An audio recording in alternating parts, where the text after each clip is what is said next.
Live VNS top 10 headlines के प्रायोजक है इंदिरा डायग्नोस्टिक सेंटर, अखरी बाईपास चौराहा, वाराणसी।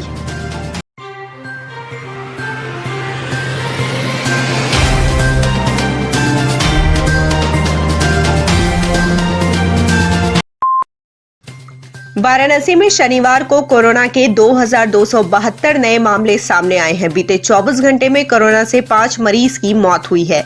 शनिवार को होम आइसोलेशन से 842 मरीज को छुट्टी मिली है। अस्पताल से 1 मरीज को छुट्टी मिली है।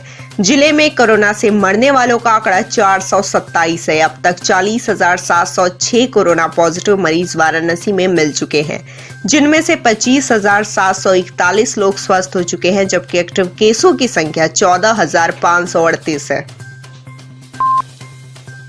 सूबे के स्टाम्प एवं पंजीयन शुल्क राज्य मंत्री स्वतंत्र प्रभार रविंद्र जायसवाल ने आज मुख्य विकास अधिकारी वाराणसी को पत्र लिखकर कोरोना संक्रमित मरीजों के इलाज में आवश्यक सामग्रियों के लिए अपनी विधायक निधि से 1 करोड़ रुपए तत्काल प्रभाव से जारी किया। मंत्री रविंद्र जायसवाल ने देर शाम मुख्य विकास अधिकारी से इस धनराशि को जारी करने को कहा। साथ ही कहा कि वैश्विक महामारी कोरोना के लगातार बढ़ रहे संक्रमण से बचाव के लिए शासकीय गाइडलाइन का पालन करें।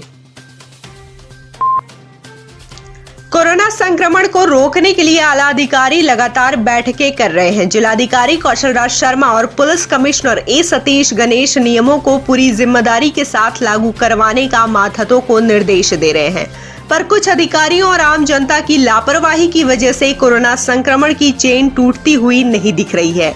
जिलाधिकारी कौशल राज शर्मा द्वारा लगाए गए प्रतिबंध के बावजूद कंपनी गार्डन मैदागिन के अंदर लोग मॉर्निंग वॉक, कसरत और बैडमिंटन खेलते दिखे।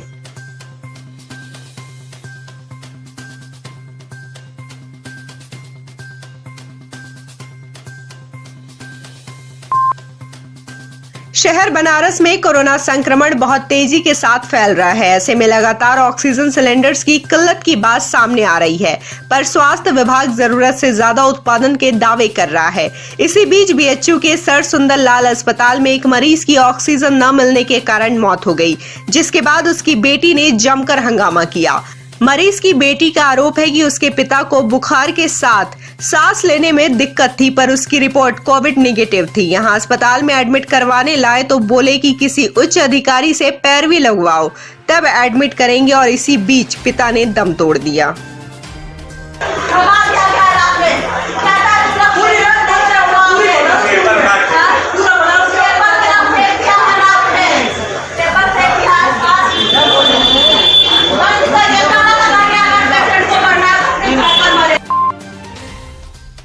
चंदौली जनपद के मुगलसराय थाना क्षेत्र के दुल्हीपुर स्थित एक हॉस्पिटल के पास किराए के मकान में रहने वाले सफाई कर्मी की बीती रात संदिग्ध परिस्थितियों में मौत हो गई।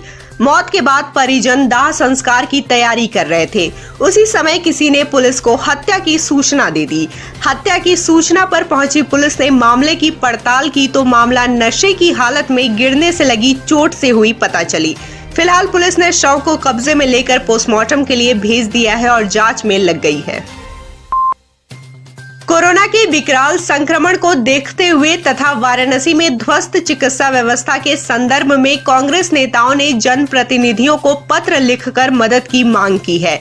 इस दौरान कांग्रेस के वरिष्ठ नेता, पूर्व मंत्री व पूर्व विधायक अजय राय ने स्थानीय सांसद नरेंद्र मोदी को पत्र लिखा है, जबकि महानगर अध्यक्ष राघवेंद्र चौबे ने शहरी क्षेत्र के तीनों विधायक क्रमशः रविंद्र जायसवाल विधायक शहर उत्तरी राज्य मंत्री, नीलकंठ तिवारी विधायक शहर दक्षिणी राज्य मंत्री और सौरभ श्रीवास्तव विधायक कैंट को पत्र लिखा है। वीकेंड लॉकडाउन की वजह से रोडवेज में बसों की भी कमी देखी गई। वाराणसी के चौधरी चरण सिंह बस अड्डे पर यात्रियों का जमावड़ा देखा गया।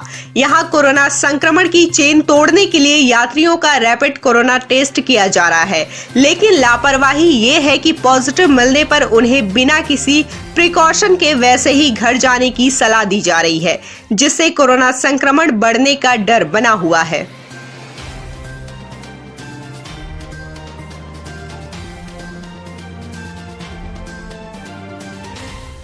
मेरा नाम आलोक उपाध्याय है, राजकीय आयुर्वेदिक कॉलेज के मैं LT हूँ। अब हम लोग कोविड जांच जो है रैपिड टेस्ट कर रहे हैं यहाँ पे, और जो मरीज मुख्यतः दिल्ली बॉम्बे बाहर क्षेत्रों से आ रहे हैं उनकी जांच जरूर की जा रही है, और लोकल जो लोकल के लोग आ रहे हैं उनका भी टेम्परेचर पर स्कैनिंग कर रहे हैं, फिर देखा जा रहा है यदि उनके कुछ सिम्टम अगर है तो उनका भी जांच किया जा रहा है। जो शासन के आदेश के क्रम में कोरोना संक्रमण की चेन को तोड़ने के लिए वाराणसी में वीकेंड लॉकडाउन लगाया गया है। इसी क्रम में वाराणसी कमिश्नरेट पुलिस लॉकडाउन को पूरी तरह लागू करवाने में लगी हुई है। शहर के अति व्यस्त मलदैया चौराहे पर आज सन्नाटा पसरा हुआ था। इस चौराहे से गुजरने वाले हर 2 पहिया 4 पहिया वाहन को रोककर उनके द्वारा घूमने की वजह पूछी जा रही थी। सही वजह न मिलने पर उन्हें वापस किया जा रहा है।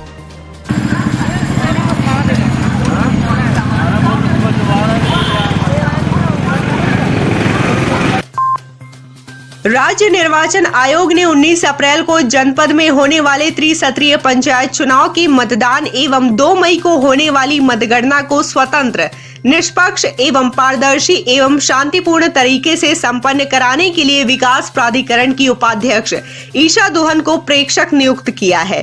राज्य की तेज तर्रार IAS ऑफिसर और मौजूदा समय में वाराणसी विकास प्राधिकरण की उपाध्यक्ष ईशा दोहन को चुनाव आयोग ने बड़ी जिम्मेदारी सौंपी है। ईशा दोहन को पंचायत चुनाव के दृष्टिगत प्रेक्षक नियुक्त किया गया है। कोरोना महामारी का दूसरा स्ट्रेन शहर को अपनी गिरफ्त में ले चुका है। लखनऊ के बाद वाराणसी सबसे अधिक इस वायरस से ग्रसित जिला बनता जा रहा है। इसी क्रम में वाराणसी में शासन के आदेश वीकेंड लॉकडाउन लगाया गया है। वीकेंड लॉकडाउन के पहले दिन शहर की सड़कें सुनसान दिखाई दी, सभी बाजारें बंद मिले। वाराणसी कमिश्नरेट पुलिस भी सड़कों पर लॉकडाउन का पालन करती दिखी तो कुछ क्षेत्रों में लापरवाहियां भी उजागर हुई। वीकेंड लॉकडाउन का असर काशी के प्रसिद्ध गंगा घाटों पर भी देखने को मिला। घाट पर खामोशी थी और नौकाएं तटों पर बंधी हुई थी। हवा के थपेड़े से उड़ने वाली लहरों का कलरव साफ सुनाई दे रहा था।